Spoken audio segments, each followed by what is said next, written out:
So today is October 23 at kakatapos lang ng proseso ng aming reclassification.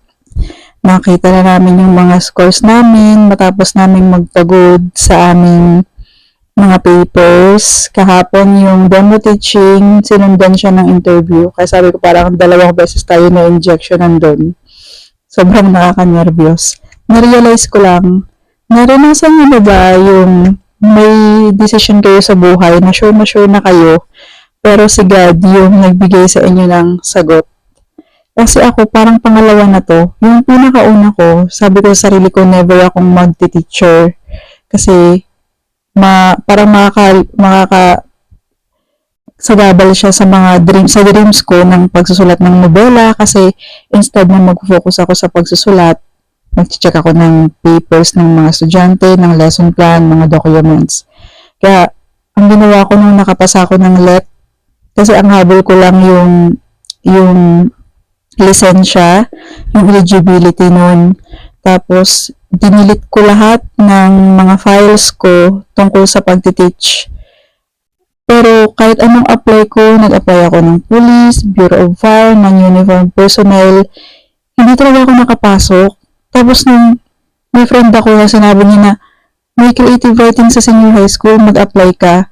Doon ako na-inganyo mag-apply ng pagtuturo dahil nga connected siya sa pagsusulat. Kung hindi lang dahil sa creative writing talaga, hindi ako magti-teacher. So parang isa yun sa scenario na naisip ko na may mga bagay tayo na masasabi natin na sure na tayo na hindi tayo dito pupunta. Pero si God yung magdadala dyan sa'yo. Pangalawa, ito naman, lagi ko pa ulit-ulit ako pag yung mga kaibigan ko, ka-work ko, nagsasabi ng promotion sa DepEd, lagi akong nagsasabi na, kayo na lang, ayokong mapagod kakaasikaso ng mga papel, kasi yung proseso na gagawin ko dyan, mabuti pa, magsulat na lang ako. Lagi akong ganun, tapos sabi ko sa kanila lagi, kasi nung time na yun, meron pa akong mga ipon, wala akong loan, kompleto yung sahod ko, buo. Tapos, lang, parang dito sa bahay, lang kung gusto ko lang magbigay. Kung hindi, okay lang din naman. Tapos hanggang sa dumating sa, ito na nga, mayroong financial problem na binigay sa akin ni Lord. Tapos, nag-pray ako, sabi ko, Lord, bigyan mo ko ng sign na hindi ako sa DepEd. Titingnan ko kung magiging maganda ba yung journey ko sa pag-affiliate. Tingnan natin kung kikita ba ako.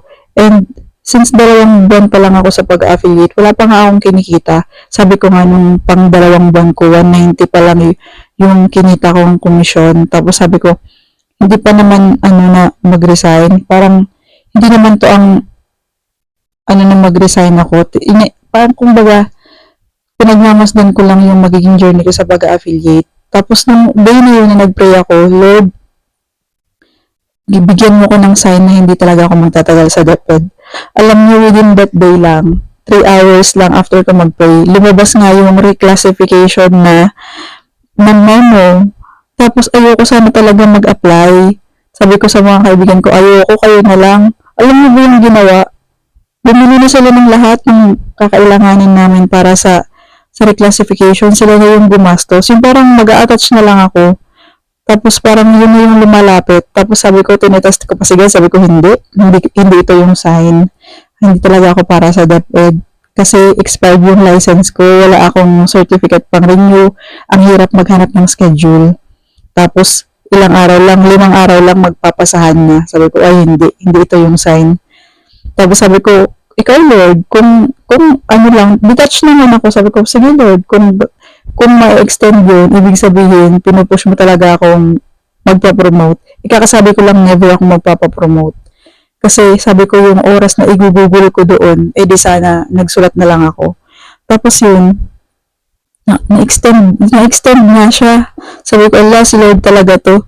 Tapos sabi ko, pero hindi, wala pa akong slot. Tapos yun, kinausap ko kung may kukuha niya ako ng slot. Kinaumagahan nag-chat. Sabi niya, may kuha kita ng slot sa PRC, bukas na yung schedule. Tapos, ito na yung na-realize ko na, pangalawa na, yung una, sure ako na ayaw akong magturo. Sure ako na never ako magti-teach.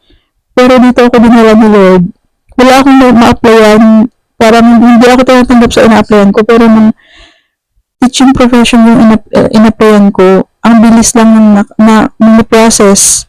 Tapos ngayon naman, paulit-ulit ako, ayoko magpa-promote sa inyo na yan, kasi iba yung goal ko sa buhay, magsulat. Hindi ko naman pangarap na tumagal sa DepEd. Pero ito, parang, ang bilis lang, na yun na yung lumalapit yung opportunity. Tapos, nilagyan ako ni Lord sa financial crisis ngayon na, o sige, sabi mo hindi ka magpapapromote kasi may ipon ka, buo yung sahod mo, o ngayon may mga loans ka, may mga utang ka, nasangla yung ATM mo, o ngayon, masasabi mo pa ba na hindi ka magpapapromote? Parang, alam mo yun, na sure ka na sa isang bagay, akala mo yun na yung nakikita mo, pero naiyak na naman ako. Ang vulnerable ko talaga pag testimonies yung topic. Na parang sure ka na sa plano mo, pero iba yung plan ni God. Na parang, hindi ako tatagal sa DepEd. Tapos biglang, hindi ako magpapapromote sa DepEd. Tapos biglang, ilang oras lang, may lumabas na memo about sa reclassification. Tapos, ang daming slots. Kasi kakaiba mas iba yung reclassification kaysa sa promotion. Kasi pag promotion, minsan 2 or 3 items lang. Itong reclassification, 40 plus yung mga items na binigay. Yung parang, ayaw ka pa, ang dami na ng slot. So, yun lang. Minsan talaga pag kinausap natin si God,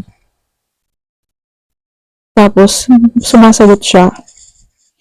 So, sa mga may pinagdadaanan din, let's keep on praying, tapos magtanong tayo kay God. After nito, meron pa akong i-film kasi same day experience din to. So, please follow me for more testimonies na isi-share ko sa inyo tungkol sa journey ko, sa pag-turn ko ng pain into my purpose, and pag-share ko ng mga discernment ko sa mga messages ni God kapag kinakausap ko siya. Thank you. Please follow me for more and please like this video.